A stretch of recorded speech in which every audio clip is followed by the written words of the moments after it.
She sells seashells by the seashore. Many have heard this old English rhyme, but few know the true story of the woman who inspired it. Her name was Mary Anning, and she did much more than sell seashells. She discovered some of the very first dinosaur fossils, and though she never received proper credit for it, she laid the groundwork for the entire field of paleontology.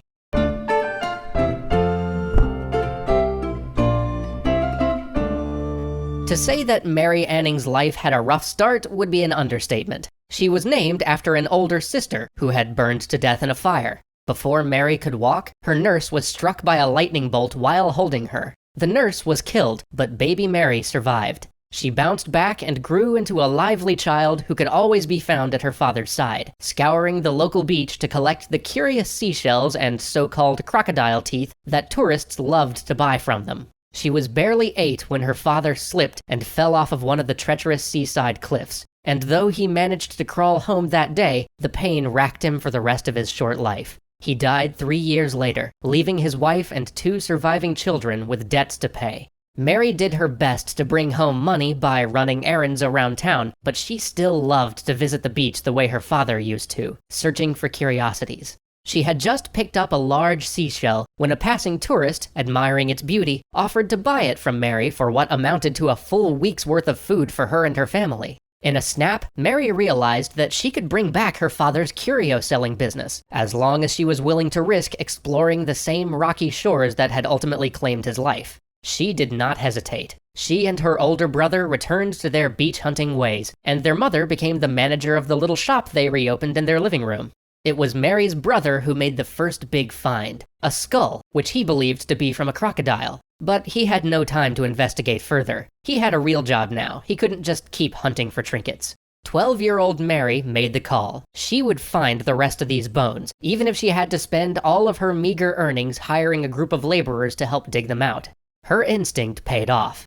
Unwittingly, she managed to unearth the first complete fossil of an ichthyosaur, an ancient marine reptile unlike anything anybody had ever seen. A wealthy collector snatched it up for a price that more than paid off Mary's digging investment. The fossil went on to be displayed in a museum, where it became an enormous public spectacle and attracted the attention of the Geological Society of London. The scientific community had just begun to explore the idea that certain species might become extinct. This was a radical thought in a Christian society that could not conceive of creatures that had been part of God's perfect creation just dying out. But here was Mary Anning's fossil, evidence of some creature that no longer swam the seas, and one that was older than anybody could yet imagine. The Geological Society jumped on it. They debated the fossil at length, arguing about whether it was a fish, or maybe a lizard, or some kind of aquatic bird. The one thing they never discussed was the person who found it. Their society had no place for women, especially not a poor, uneducated woman who seemed to have merely made a lucky find. Nevertheless, outside the formal halls of the society, educated geologists began to migrate to the source of this great find, to Mary in her tiny seaside town.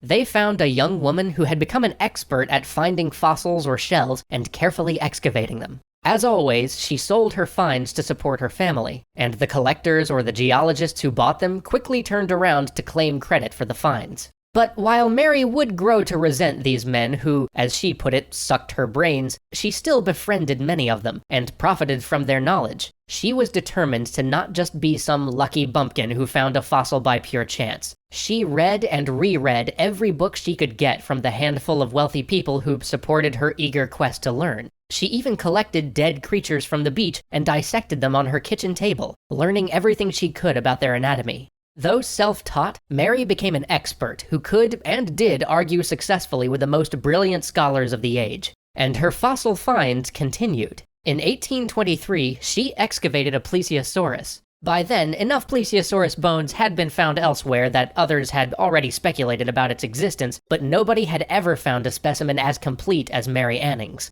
Confronted with the bizarre reality of this long-necked, fat-bodied, flippered sea monster, the world's leading vertebrate naturalist declared that he believed it to be a fake, the creation of some overactive imagination and too much plaster of Paris. When closer examination proved that the bones were in fact real, Mary's good name was vindicated, but credit for the discovery still went to somebody else.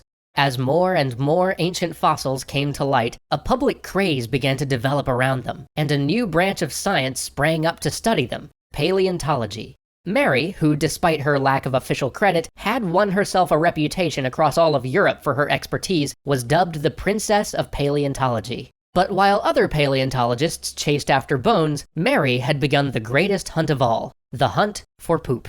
She had noticed the strange and inscrutable stones that often appeared in the abdomens of the fossils she found, and she theorized that their proud and noble poop had become fossilized, glorious rock poop, imprisoned within the cage of time. She convinced one of her friends from the Geological Society to investigate these majestic poops with her. Through forbidden and occult arts, by which I mean chemistry, they managed to restore the grandeur of ancient stone poop.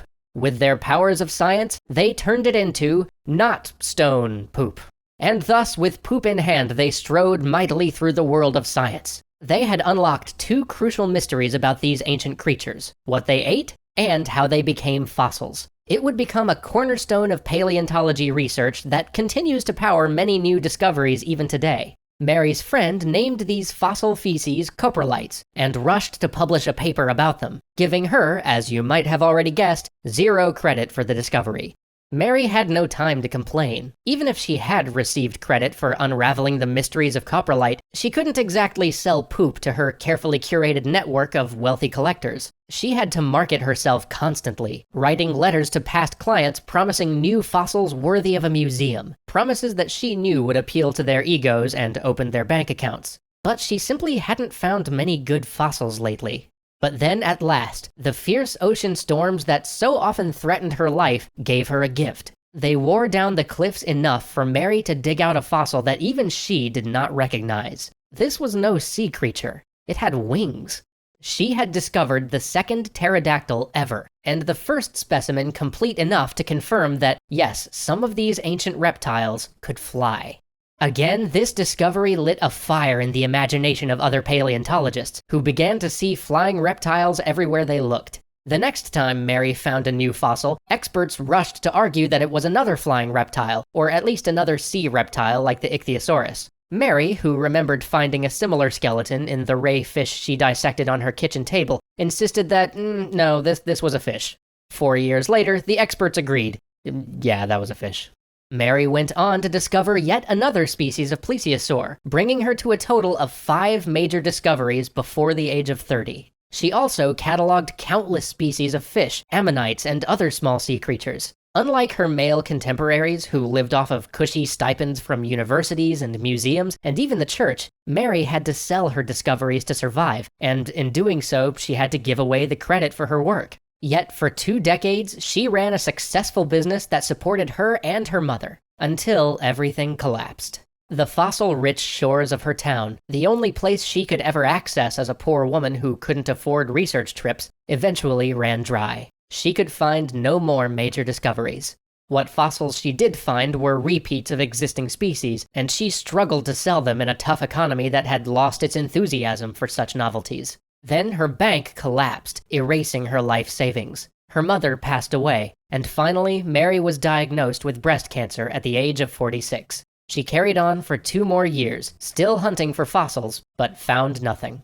In the final years of her life, the men who so often claimed her discoveries as their own and refused her admission to their exclusive Geological Society of London came through for her in some small ways. They raised the funds for a small pension that she could live on, and after she died, the society honored her with a eulogy and a stained glass window gifted to her church. But it was too little too late. Mary Anning would be remembered not as a paleontologist whose work paved the way for a completely new understanding of the history of the Earth, but as a nameless woman who simply sold seashells by the seashore.